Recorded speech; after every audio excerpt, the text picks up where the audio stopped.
Hey guys, welcome back to April's Aquarium. My name's Jacob, and today we're going to be going over some of the fish we received on our most recent shipment from Aquarium Glaser. Unfortunately, we did miss the initial unboxing, but that just gives them a chance to settle in and show you how good they really look. To start off, I want to show off one of my favorite, smallest Corydora species. This specific species are called Corydora's habrosus. They act much more like a true Corydora than things like the pygmy cory or Hastatus cory that tend to stay above the water. This little fish has a full-grown size of about 1 to 1 1/4 inches, making it a great option for any smaller aquariums, 5 gallons and up.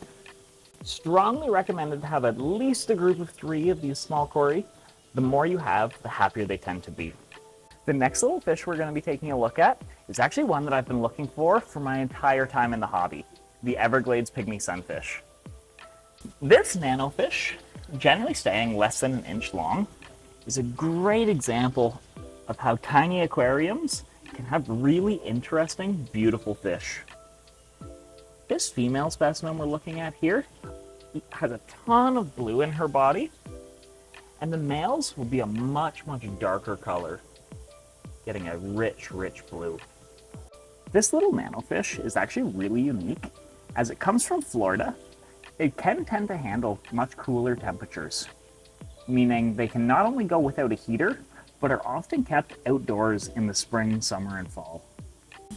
They should not bug any larger fish or similarly sized fish, but anything that will fit in their mouth will end up as a snack, so not a great option for shrimp aquariums.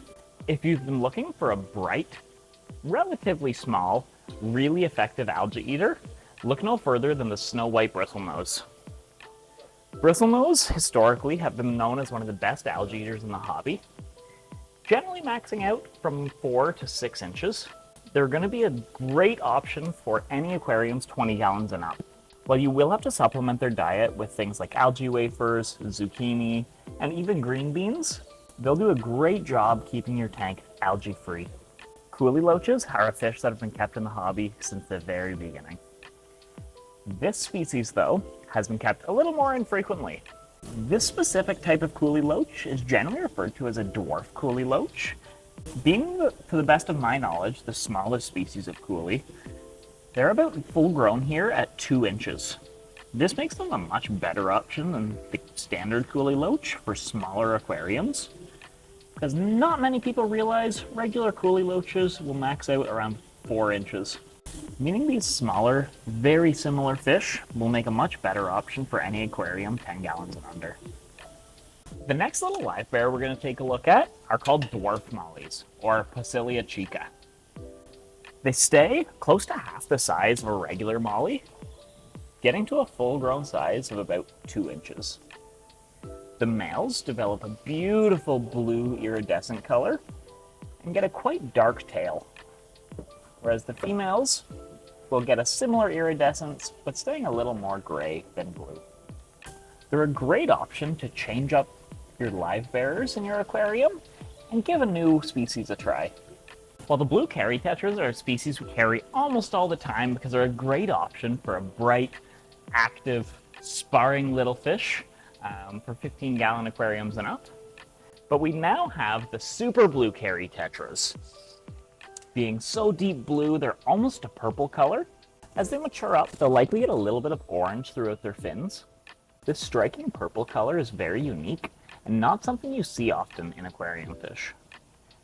While these are a selectively bred and not a natural coloration, they have not been modified in any way. Changing things up a little bit, we're going to take a look at an invertebrate.